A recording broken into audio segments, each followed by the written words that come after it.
Hey, it's Joe from Tales from the Twists here. We like to talk about some fun things on this podcast, and we have a lot of fun, don't we, Anthony? We do. But in this episode, we talk about some themes that may be offensive to some of you. So if you're a bit more sensitive, this might be one to sit out on.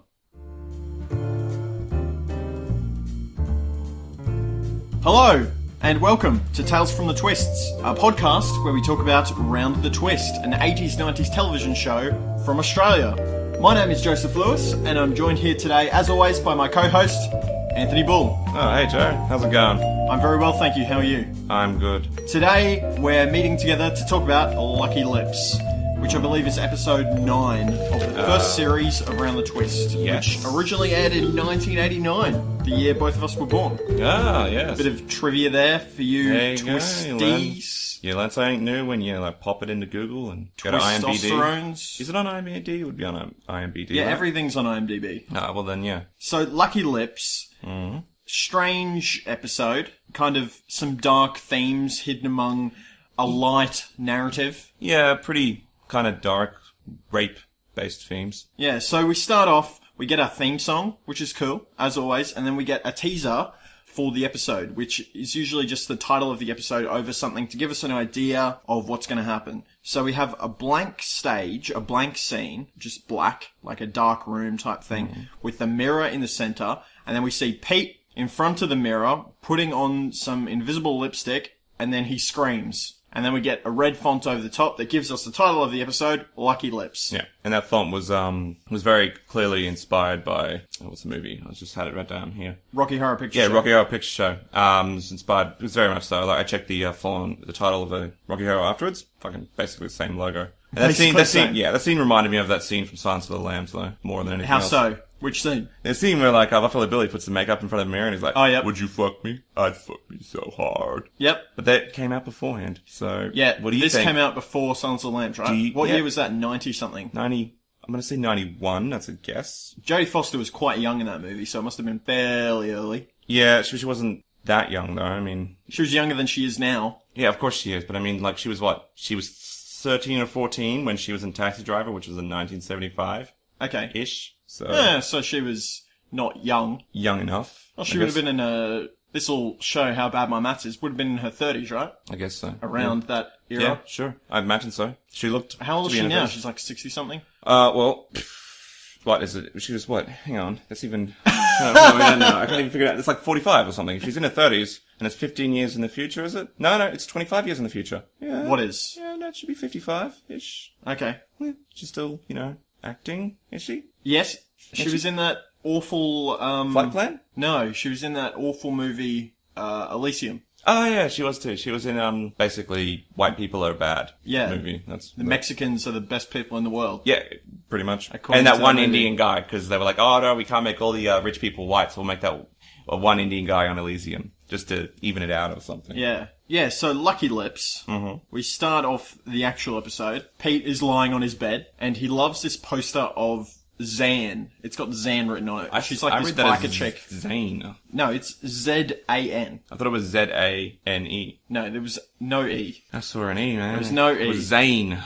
Zane is a man's name. Yeah, I thought it was a man too. No, it was a woman. It was a Okay. woman on a motorbike. Some sort of pop star, I imagine. I think this is a different pop star. Is it the same pop star as the one in the Christmas episode, or a different one? Different one. The other one sort of looked like something else. I want to say, that forgettable Australian singer who isn't Kylie Minogue or Danny Minogue. Not a Minogue. Not a Minogue, it's something else. She was an X Factor judge, I think. Can't remember her Minogue. name. When you hear the name, you go, that's her, but I can't remember. Okay. We'll just call her, I don't know, Linda Townsend. Linda Townsend. Yeah, Linda Townsend. Not to be confused with Hugh Townsend. Yes. Who is the person that Linda is obsessed with. And not to be confused with Pete Townsend. Who is... the lead guitarist Yeah. of The Who. I found that out, after the episode when we first met Hugh Townsend. I was like, I know there's a Pete Townsend in real life, and it turns out, yeah, he's like the lead guitarist of The Who. Pete loves this poster of Zan, right? Yeah. Is this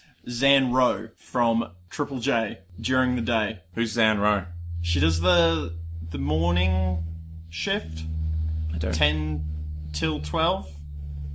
I don't listen to Triple J. Is Pete obsessed with Zan Rowe? This is what I want to know. Do you want him to be obsessed with Zanro? Yes. Yes? I don't know. Alright, well then, if you think it is Zanro, then he is obsessed with Zanro, the woman of your dreams. She's not the woman of my dreams. Well, you talk about it like that she honour is. lies to Brit Marling. Oh, Brit Marling. See, these names I've never heard of. Okay, no.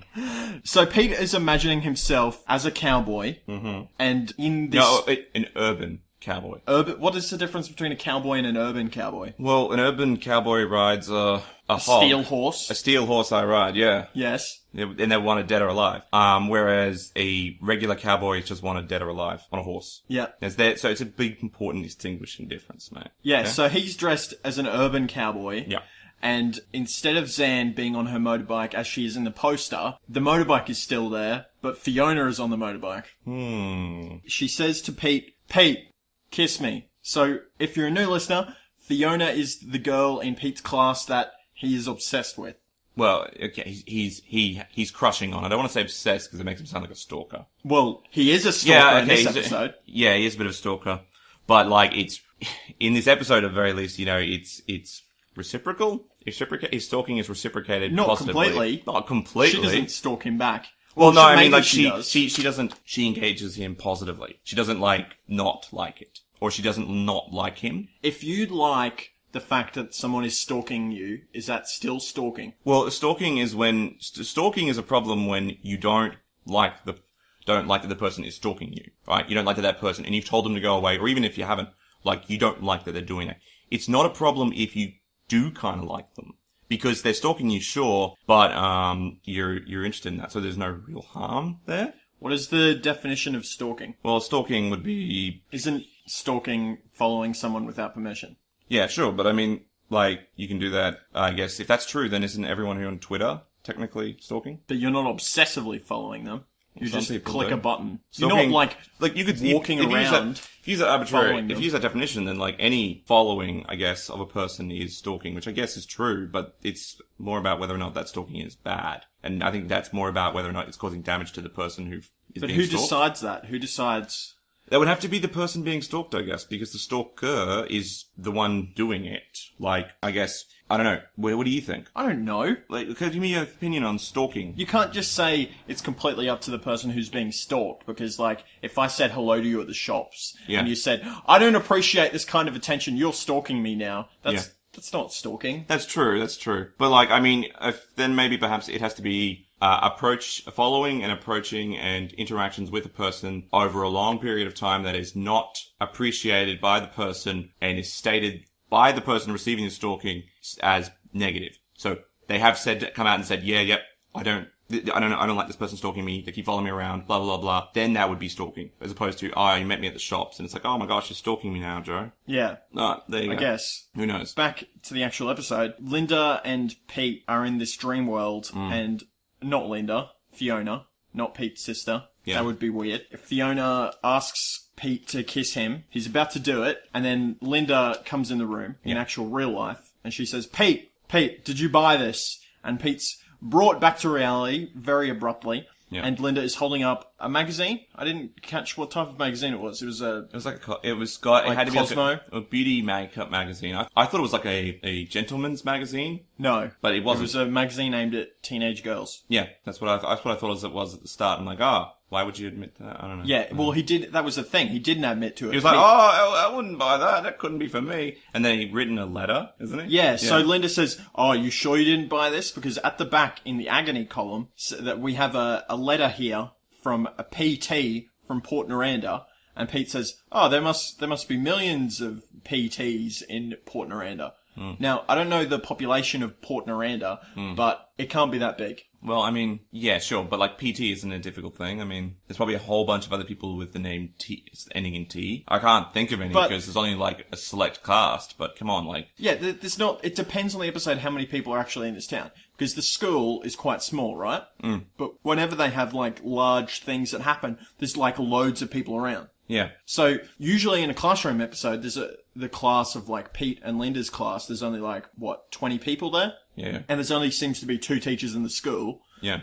Faye and Snapper. Yep. But in the episode where Bronson cries as the baby strangles itself to death, the Cabbage Patch episode, there's like 1 million people at school. There's like hundreds of students. Yep. And they're all crowding around for pictures. The same thing goes in Santa Claus. Yeah, the school fate. Yeah. But that was families and stuff. It wasn't all just children. Though. No, Santa Claus. Beforehand, the Quasimodo thing we were talking about, and he's inside, he has small lips, and he's out in the playground, and all the children around him laughing at him, so there's tons of them. So there might be some T names, and there's probably one that starts with P, but I don't know. Maybe he should have gone with a pseudonym that he could have been able to identify. Yes. Like, because it comes from Port Miranda, it could have just been, I don't know, instead of Pete Twist, just make it, Gribble. Just use Gribble's initials. Yeah. And that then would require intelligence. Yeah, that would be the smart thing to do. I mean, Rabbit, was it Rabbit or Tiger? Gribble? Or whatever, Tiger. Which one? Tiger's the small one, I think. Young Gribble. I forget his name. Well, I think they're supposed to be the same age, but the small one. Yeah, we'll just the call commentator him, one. We'll call him Rabbit Gribble. So RG from Port Miranda. Well, that's I think me. he's Tiger. Obviously. Tiger. All right, Rabbit's then the big TG from Port Miranda. That's what it'd be when he his should have last done. name's not even Gribble. He's just a friend of Gribble. Well, we don't know what his name is. Well, we're going to call him TG. Alright? For all we know, his name might not even be Tiger. It might be something like Peter, and then it might be like, I don't know, Townsend. I've got Townsend on the brain, so. Yeah, either Hugh Townsend or James Gribble would have been better initials to put than his own. James Gribble would have been the best, actually. So Linda has this page of the magazine open, and she says, PT from Port Miranda, whose name is apparently Never Been Kissed. So that's like the pseudonym he put. Terrible. So his problem is his name, which is he's never been kissed. Yeah. And he's asked the agony aunt or whatever of the magazine how to achieve kissing. So his name is Never Been Kissed? Then why is his name PT? I don't know. Like, doesn't make any sense. You just call it Never Been Kissed from Port Miranda. You know, in these types of magazines, you put like a thing, like in the MX, right? Yeah. They have, I think they have that in all the major cities now, but it's like this terrible newspaper that they put out so you can read it on the train. Yeah. But they have paper or whatever. They have a similar thing to this where you can write in and ask questions to the readership. Yeah. And it'll be like, it'll have the question, but it might have like a subtitle. So the little subtitle thing was probably Never Been Kissed. And then at the bottom it had like PT from Port Miranda, right? Yeah, that's true. Go on. So the agony aunt says, okay, there's 5 simple steps. Simple steps. To achieve being kissed. And you won't believe what steps those are. You won't believe what happens next. Yeah, that's exactly it. I was like, wow, clickbait before it even existed. The agony aunt has suggested the 5 following steps. Step 1, ask her to the disco. The old blue light disco? So I'm quite interested in this step process. Yes. Being a single available man. What is the equivalent in today's era? What can I ask a woman to that's not a disco? Because I think discos are pretty hard to find. Well, are there discos? Can you still go to discos? Well, I think the discos became clubs, right? Aside from like blue light discos or something, which are essentially clubs for kids, which you're not allowed to go to. Yes. And I don't think her step strategy will work in a club because step 2 is to dance wildly for the first hour. You can do that in the club. Yeah, we'll get to the steps as we go through. But step 3 is Step 3 is dance slowly and close for the second hour. You're throwing it out of order. I'm just saying, you can't do this third step, which is probably crucial, alright, as far as we understand, to get landing that kiss at a club. So maybe, I don't know, maybe you're out of luck. Maybe you were born too late. Born too late. Well, what is the equivalent? Is there any equivalent to a disco? No. Should I create my own disco? Yeah. Organize a disco in my house? Yeah, put an ad on Facebook. Come to my sexy party. Sexy please. disco, and then you'll have a whole bunch of dudes come. Hello, friends. Yeah. There is a disco at my house. Please bring along your best flared jeans and button-up shirts. We're gonna have a ball. A ball? Yep, exactly. So, ask her to disco. I'm already out of luck. Step 2, dance wildly for the first hour. Can you do that? Can I do that? I think my stamina is still there. I'm 25 years old. It would be a shame if I can dance wildly for an hour. How wild are we talking? Like, are we talking wild, like, throw your hands, like, crazy in the air? Are we talking like you wild, just don't care? Yeah, or are we talking wild, like, you know, just jumping up and down, sort of, I don't think jumping up and down is good in any kind of dancing situation. I don't know. I don't need to dance. Well, I'm going to Soundwave in a few weeks. Yeah. Could I ask a girl to go to Soundwave with me? Can you find a slow dance at Soundwave? Step 2 I can achieve, dance wildly. Yeah. We could get in the pit. Yeah. We could get in the circle pit. Yeah, you want to get into the pit. We could dance wildly. Yeah, bash into each other. Thrash ourselves around. Yeah, smash each other, it's a bit like sex. You know. Without the payoff. It's looking good. Actually, this is looking alright. Ask her to disco. We could go and see Slipknot or something and dance wildly around for an hour in the pit. You could do that, and then, what about your third step, man? Step 3,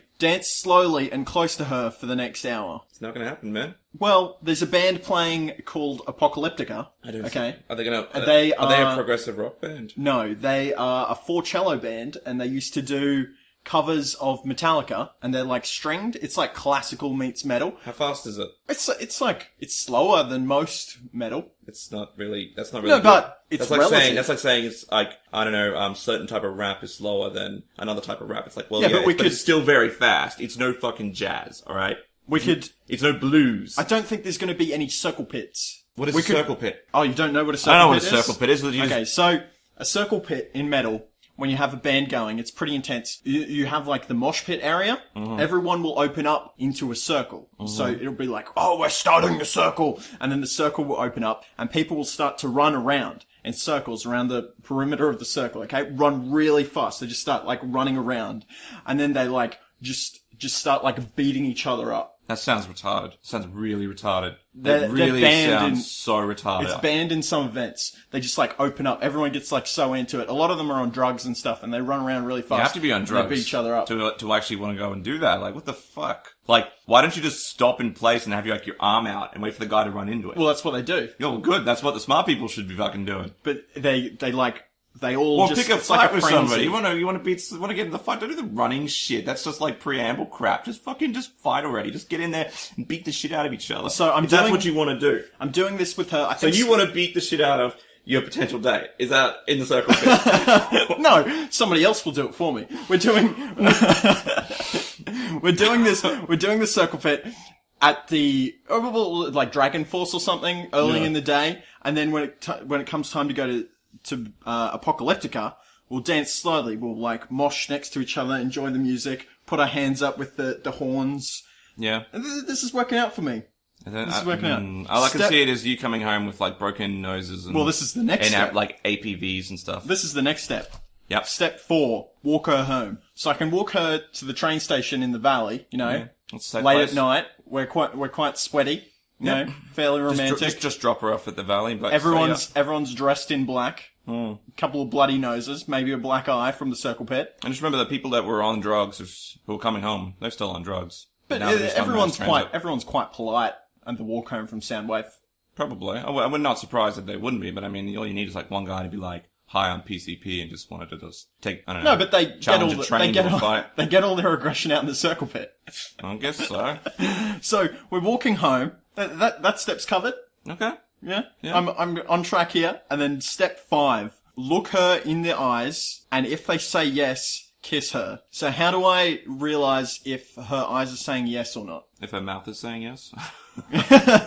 No, but the step from the agony aunt to Pete says her eyes, not her mouth. How do I know if her eyes are saying yes? Well, I don't really know. In a court of law, her eyes can't say yes. Would I consent hold up? No, it would not hold up at all. Like, which is really weird because I've always found that weird about consent. Like, I understand the whole, you need to give consent. Yes, no. But how does one go about, like, extracting that a contract without it just being a casual, are you sure you want to do this? Well, a lot of these people are pushing, like, consent campaigners are pushing for a verbal yes. You need to be yes, because yes means yes, not no means no. So the idea is that consent must be given for him. But it's like, who's supposed to give the consent to? Like, the woman? Yeah. Who are you supposed to give it to? Well, why is it I'm supposed to give consent? Why isn't the woman should be also the one offering to give consent? No, you're trying to get them to say yes. Why shouldn't they be the ones asking the questions to me? No, because in Australia, if you're a man, you cannot be raped. Yeah, it's legally impossible. Yeah. Which is because of penetration, I believe. Something to do with penetration. Yeah. Yes. It has something to do with, like, a woman can't penetrate you, so... Well, which she can, but with something that isn't her own body. No, she can do that too. It's really hard. Without getting obscene. Yeah, well, because then it turns into like if she penetrates you, then it's unlawful sodomy, I believe. Yes. Yes. Yeah. But no, otherwise, yeah, it's that's just right. sexual assault. Here's a good rule of thumb. Yeah. Oh, a couple of rules. A, don't be an asshole. If somebody is visibly not being comfortable, Yeah. just walk away. Just walk away. Yeah. Go do something else. Yeah. Go Into home. go into the bathroom for like 5 minutes or something. I don't know.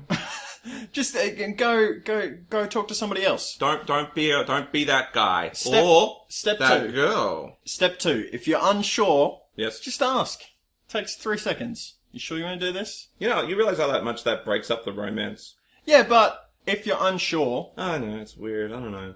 you're better off. It's even weirder too, though, in like in full relationships, though, because in a get together or a early relationship, you ask these questions because you aren't sure. But then in a long-term relationship, you still have to technically ask for consent because husbands can rape their wives, apparently. So we could still need consent. But it's like if you've been married, that seems like a weird question to create a formal contract with your wife. It's like you just should know, you know. So what? Like the law is weird, man. Well, it's there for a reason. We're going back to my Soundwave scenario. Yeah. I look into her eyes at the Fortitude Valley train station. Yep. How do I tell the difference between her eyes saying, yes, I want to kiss you, and yes, I am high on some sort of drug that somebody accidentally spiked my drink with when I was at Soundwave?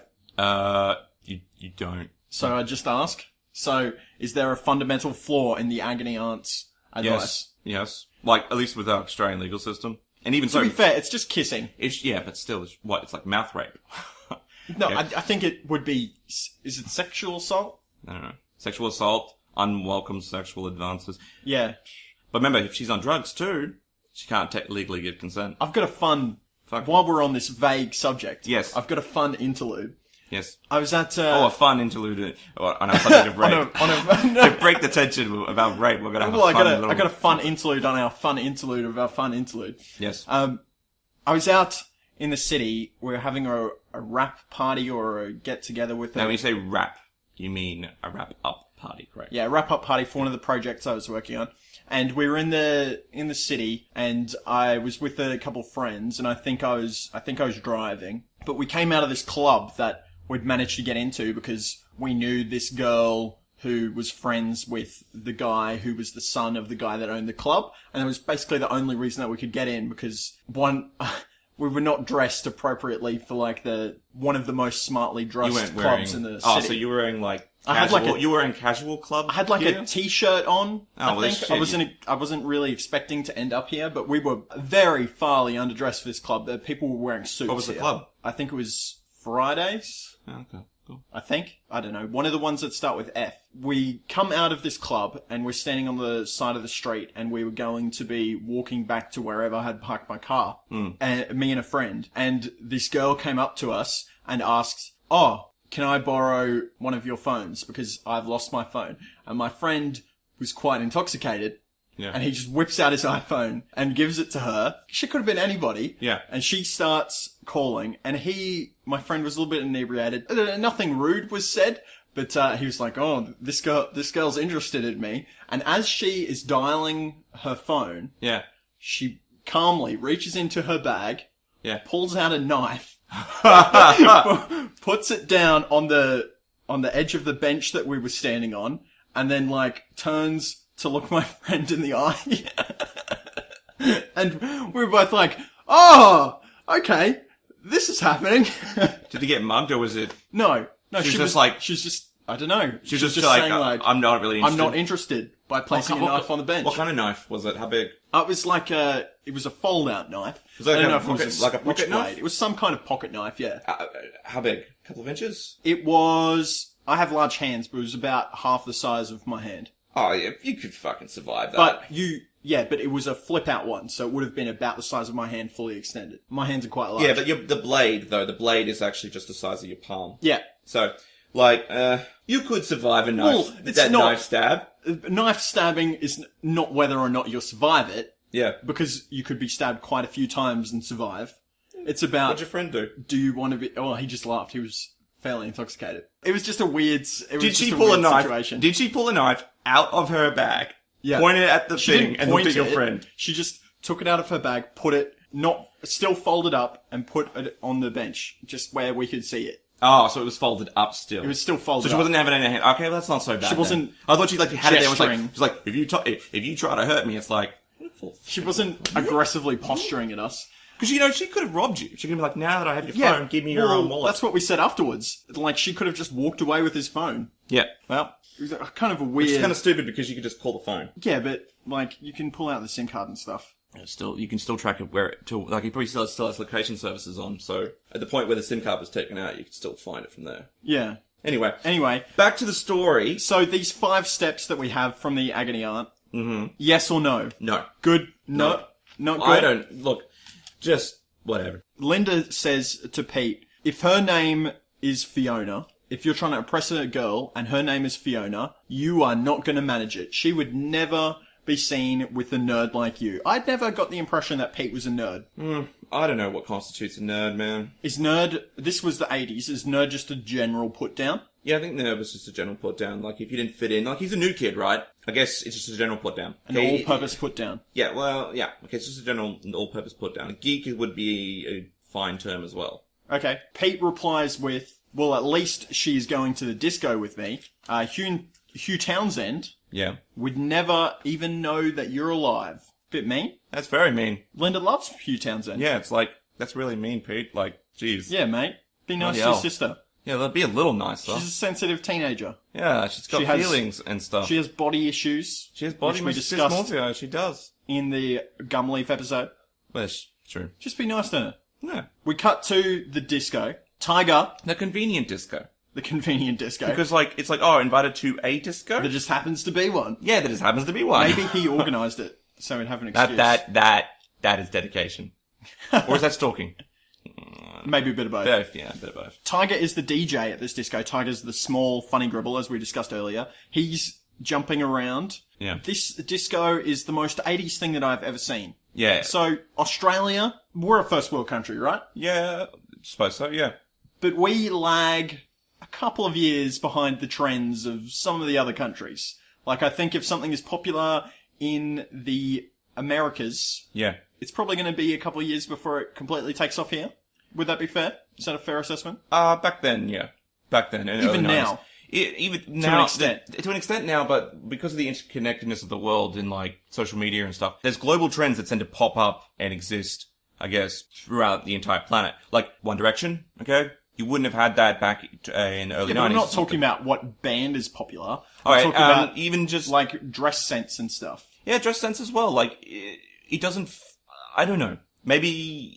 I think it's less so nowadays, because, like, I remember back distinctly, like, let's take tech, for example. Tech change is a really good example of this, okay? Yeah. Alright, back in the mid-90s, when I traveled to Europe, right, with my family, they had digital television, they had all of those new stuff. We didn't get digital television until, what, like, 10 years later? Yeah, that's more of, like, a shipping and consumer-based adoption issue rather than, like, trend. Yeah. Trend setting. For example, a couple of years ago, I went to New Zealand, and it felt like I was living in the past. It did, really did. It's like 7 years ago from Australia. Yeah. And I imagine if you were from the States coming to Australia, it would probably be similar. Probably. But what I'm getting at here is keep in mind, there has to be, like, points where things need to filter down. A lot of American cities are those cultural touch points. So they have to start there and filter down, because you leverage those points to, I guess, influence the market. But, yeah, what I'm getting at is that this episode was filmed in 1989. It looks like it was filmed in, like, 1982. Yeah, it does. The disco especially. There are multiple mullets. Yeah, there could have been Flock of Seagulls playing. Yeah, well, it's obviously just generic music, because the it's worst Round the synthesizer Twist. I've ever heard, too. Like, it was just... Round the Twist does its synthesizer pretty well, though. Yeah, I guess. Pretty much every episode is just constantly filled with synth. You know, I think a synthesizer is an Australian invention, isn't it? Is it? Yeah, it was like John Saffron's Music Jamboree or something about that. And how, like, they never honoured, Australia never honoured synthesizers or something. Well, there you go. Yeah, learn something new every day. Everyone's dancing. Yeah. Snapper is dancing with Faye, or Miss James. Yeah. It looks a bit weird. Gribble approaches Linda, who is dancing by herself, as opposed to Pete, who's dancing with Fiona. Mm-hmm. And Gribble says to Linda, "G'day, desperate? Want to have a dance? And then Linda comes back with, "Oh, I'd have to be desperate to have a dance with you." Oh, burn. Yeah, put some ice on that. Tiger says, "We're going to up the pace for all you rockers," and then puts on a slow song. Up the pace for all you rockers. Yeah, well, that's what he said. He's joking around. Oh, okay, fair enough. Too much irony for you? Yeah, I was just like, it's weird. Whatever. He's just making a joke. Yeah, okay, fair Leave enough. him alone. Alright, I will leave him alone. I won't touch them. Hugh Townsend asks Linda to dance. She's quite happy about this. Gribbles are paying out Twist for dancing with Fiona. How does a guy like Twist get a girl like Fiona? And Maybe he doesn't go up to them and go, "Hey, desperate, you want to dance?" yeah, that's probably a good Probably point. a good way to start. Just not Yeah, calling don't them desperate. call women desperate. Yeah. They don't Even like if they that. are. Yeah. Yeah. They're probably not that okay with that. No, I wouldn't Pete imagine not. has instructions from the Agony Aunt written on his hand, and he's Yeah. referring to them. So he's like, "Oh, yep, next hour is slow dancing. Good, good, good." He glances over at Snapper, Yeah. who then, we don't see this completely because it's kind of It's obscured. off camera, but you can see the hand move sort of in a shoulder dip. Yeah, and he grabs the, what's Faye. an unoffensive word? Ass. Yeah, okay. He grabs her buttock. Buttock just sounds like heavily retarded. Buttock sounds like the bottom of You a cow. shot me in the buttocks. Snapper grabs Faye's buttock, and then Faye does not like this and leaves. Yeah. And Snapper's kind of like, oh well, Oh, well, I tried. Gotta go for it. He's so good. But then Pete looks at him, and I think Pete was like, "Oh, I thought like because I didn't see Faye leave. I thought Pete was like, yeah, I'm gonna try that.' I'm like, don't do it, Pete. Yeah. Don't do it, man. Don't do it. It's probably a bad idea. Pete's plan's going pretty well. He's on step 4. We cut to him walking Fiona home. The Gribbles are stalking him. They're like, "Oh yeah, this is going to be good. We'll do something here. We're tricky tricksters." Yeah. Tiger's commentating as Pete walks her to the door. "Oh, he's going her up to the door. This is a good move." Pete says goodnight to her. Fiona said, "Oh yeah, I had a really great night." Pete leans in for the kiss, and Fiona closes the door in his face. Well, clearly her eyes did not say yes. And the Gribbles love this. Of course they did. He just kissed the door. The Gribbles jump out from the shadows, who I think this qualifies as stalking, right? They're stalking Pete here. Is it stalking? Yeah. Is a one-off occurrence stalking? I guess so. I mean, sure. We'll say that's Why not? stalking. Why not? Well, they do it quite a bit. They actually, This yeah, isn't a one-off so this thing. They've done it a few times. Yeah, so I guess they are stalkers. So they yell out some rude things to Pete, such as "Splinter Mouth." Which is weird. I know it's... I think he kissed the glass, technically. Yeah, I guess so. Maybe, it might be based on a book, and maybe in the book they call him Splinter Mouth because the door is just a door, like a full door. But It's like, still for the an set, okay joke. yeah, it works fine, but it does make you go, it was glass. So, Pete is disappointed with his rejection yeah. and decides to walk along there's a carnival in town, apparently, and Pete has decided to make himself feel better by wandering the carnival alone during the day. So this is the next day or something, I imagine. Yeah. He's playing with the distorted mirror here and doing funny things with his mouth, which we see in the title sequence. Yeah, so it's the first thing. Wow, in the title wow, sequence. wow, wow. Wow. Yeah, I hope people understand that the what noises we were making were reference to the distorted vocals at the start of the No, Round we're the just Twist making theme song. weird noises. Oh, I like to do that sometimes. It's fun. Yes. There's this attractive-looking gypsy, and she sees Pete, and Pete sees her, and follows her. Yeah. And she goes into her little thing, a little hut thing that she has set up, and the sign, it says, Madame Future, I think. She tells the future. So Pete enters, she turns around, oh, she's really old. She catfished him. Yeah, she catfished him in RL. Pete is not happy with her being really old. Yeah. And she knows Pete's name. She says, "I know what you want, Pete. You want a kiss." And he says, "Thanks, but no thanks." And she says, "Not from me. I know that you want to kiss Fiona." And she has pictures of, like, Fiona in a magic pot that she has. Yes. Kind of Kind of weird. not as good as a crystal ball. It's Yeah. just like this cooking pot. Well, probably, they probably couldn't, like, project, like, an image. Yeah, or so they anything just else. made a So, like, black yeah, pot like black pot, because to be that'll able work better, to yeah. cut the images into. Yeah. There's images of Pete kissing the door. Yeah. And Pete says, "Listen, I have to go. There's beef casserole tonight." He loves his beef casserole. I imagine he does. It's like that ad. It's like, oh, sorry, I can't go out with Tom Cruise tonight. I'm having lamb. Isn't it chicken tonight? No, it's like Chicken. they're having lamb, and she wins like the award Oh, does for some local radio station. So it's a famous Australian ad or something. It's Yeah. like, oh, I can't. Tonight's lamb night, and it's like, what? You're not going out with Tom Cruise? And it's like, good on you. Good on you eating that lamb. So I always had it confused with, what's the one, Chicken Tonight? I feel like chicken tonight. Yeah, what brand was tonight. that? Chicken Tonight. Is that the brand? Yeah. Which I also get confused with Cantong. Cantong. Yeah. Something. Let's not give them free advertising. No. The gypsy gives Pete a lipstick, an invisible lipstick, and there's some rules to go along with it. Oh, it's invisible when you apply it. Yeah. You can actually see The it. case is visible. Yeah. But if you apply it, it's invisible, yeah. And there's a bunch of rules here. Whenever something supernatural happens around the twist, there's a bunch of rules that go along with it. I like that they do that. It's pretty actually. cool. Yeah, well, it's basically plot devices. It has to, otherwise it's like, okay, well, logically, Yeah, how does would this work? happen. Yeah. So, the gypsy says, if you apply this, any girl will kiss you. Yeah. Okay? Now, this is a loan. You have it for 40 hours. At the end of 40 hours, I'm coming to get it back from you. Yeah. Now, the next one is, it only works on females, but any female, and you can only ever get one kiss from each girl with this lipstick. Yeah. Okay? So Pete is hesitant at first, but he decides to take it. He goes home and he asks Bronson to borrow a watch from him. He ends up paying him $2 to borrow this special watch that has a stopwatch on it. And then Pete heads off to be a massive stalker. Yep. So And he applies his Lynx lipstick. Lynx. Yeah, it's Lynx's new lipstick. Fiona is jogging with Linda, and Pete is stalking them. He's hiding in the shadows. Yeah, this is stalking. This is very much stalking. Yeah. He's like, Fiona. And That is weird. He puts on his lipstick, and then he heads up to Fiona's house, knocks on the door, and gets ready to kiss. Who opens the door? Who? Fiona's mum.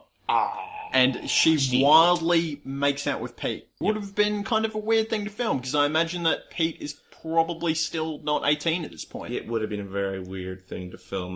Would have been weird.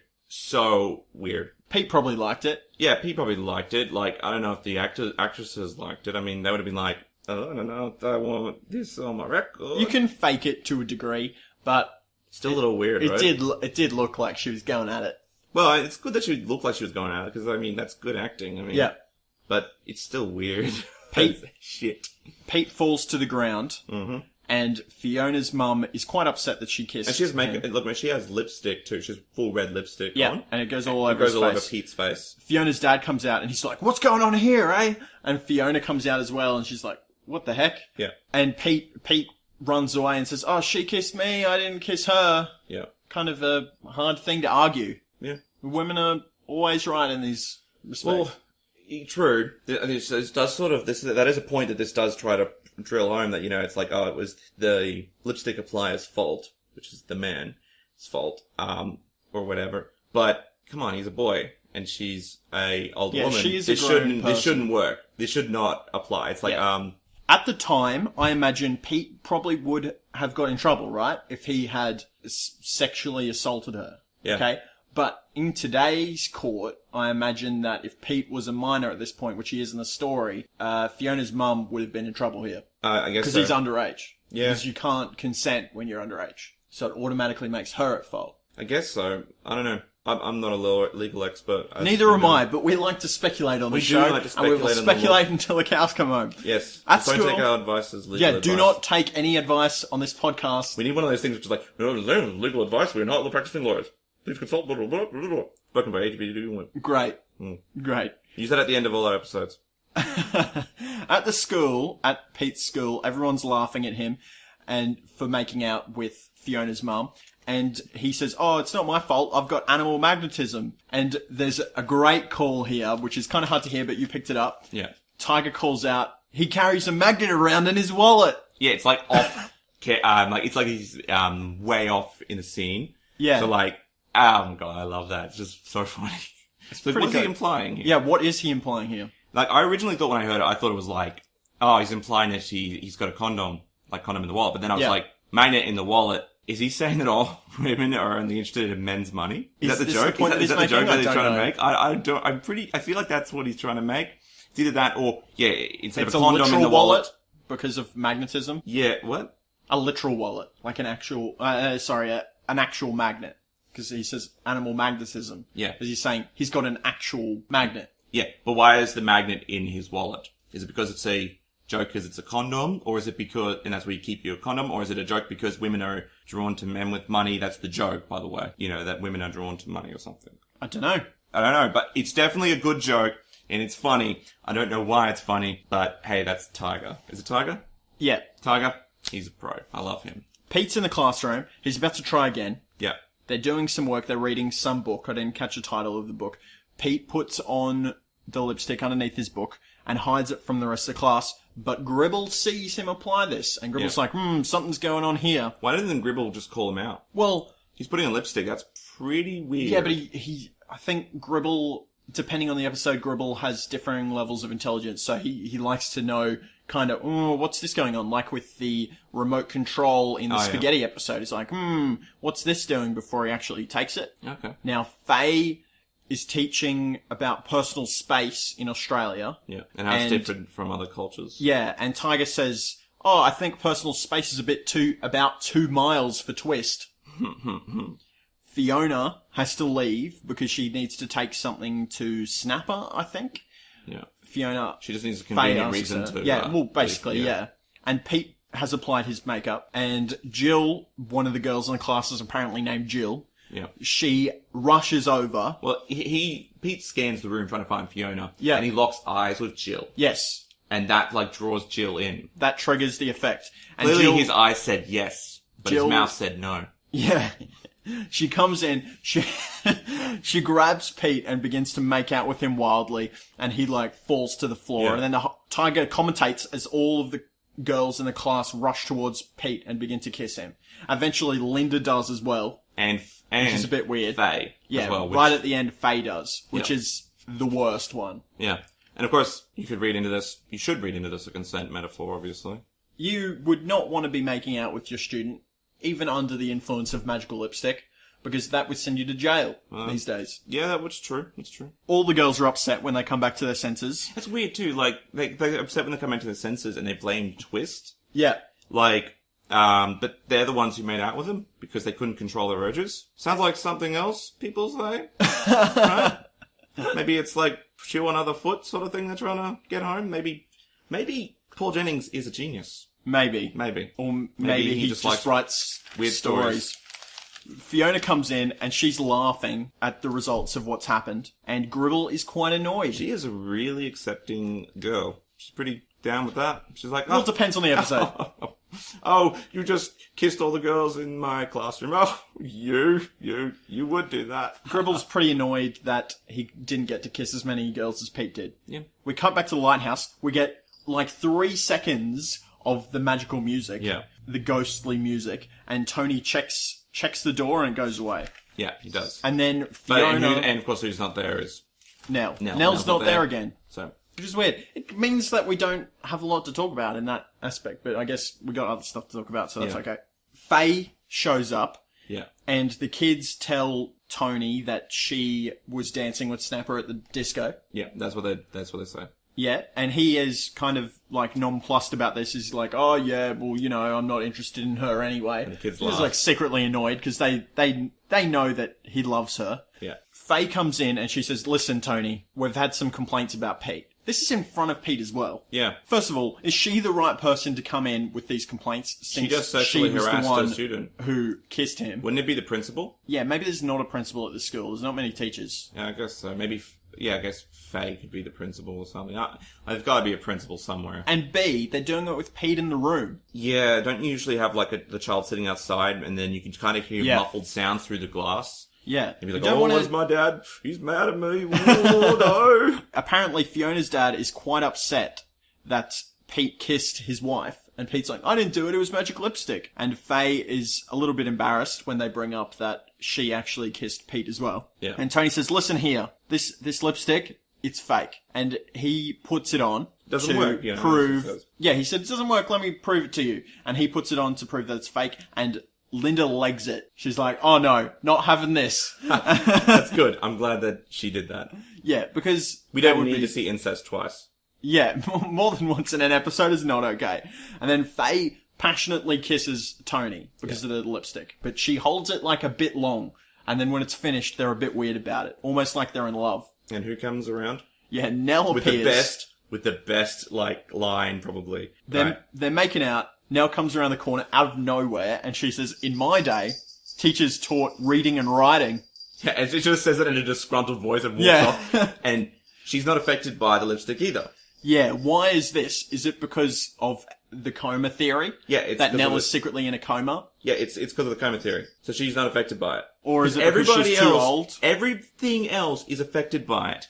Even animals, which we get to later, are affected by this. Even the person who created the lipstick, the gypsy, is affected by this. Well, she's not actually affected by it. She just pretends. Well, still. So there's no reason that Nell shouldn't be affected by it, shouldn't be trying to kiss him. Yeah. But she's not. So the only logical conclusion is either A, she's not female, which is possible. Yeah. You never know. Or B, she's in a coma. Yeah, this is true. So, there you go, more proof. Or because the love between Tony and Faye was so strong that it overrid the ability of the lipstick to attract other females. I don't think so. Yeah, I don't think so. It might have just been that the lips, but the thing is, I thought originally maybe it was the lips were, because Faye was still kissing Tony at the time when she walks by. Yeah. Right? She couldn't have kissed him, she couldn't have enchanted, but that doesn't happen in the show. Like, Pete gets swamped by the chicks. Yeah. Right? All the chicks. So that's irrelevant. You know, it's more of it's an area of effect sort of thing. It's not a specific target. It affects everybody. I think they have to be there at the time of application. Yeah. Oh no, that doesn't make sense for Pete kissing Fiona's mum. But whatever. Plot, eh?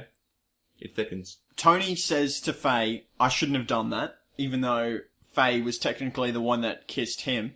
Yeah. More consent.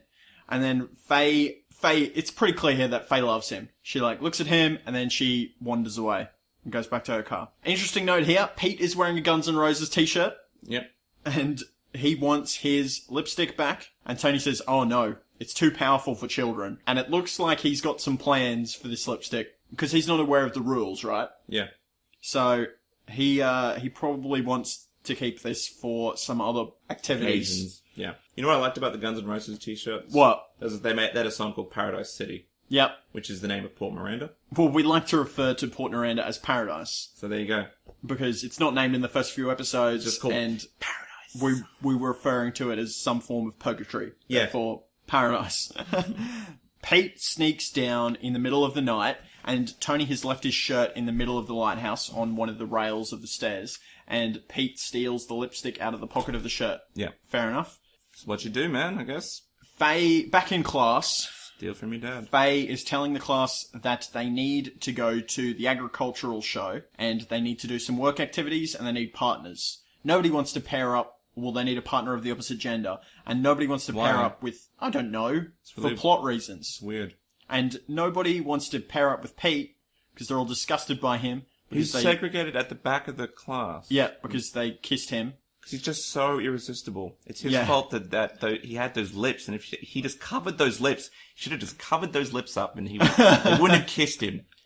He shouldn't be parading those lips around like a piece of meat. Should be wearing a veil or something. Yeah, let's just... I'm pushing the metaphor a bit far here. Yeah, you are.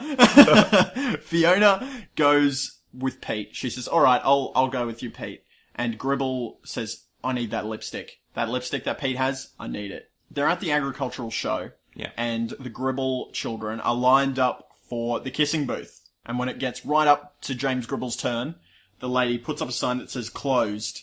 And Rabbit says, oh, I think they're closed for renovations there, Gribbs. Have you ever seen a kissing booth? No, no? Never, me neither. Isn't it weird? Yeah, it's weird. To me, that just seems like, it's not just, weird to get it paid for a kiss, but it's, really dangerous too.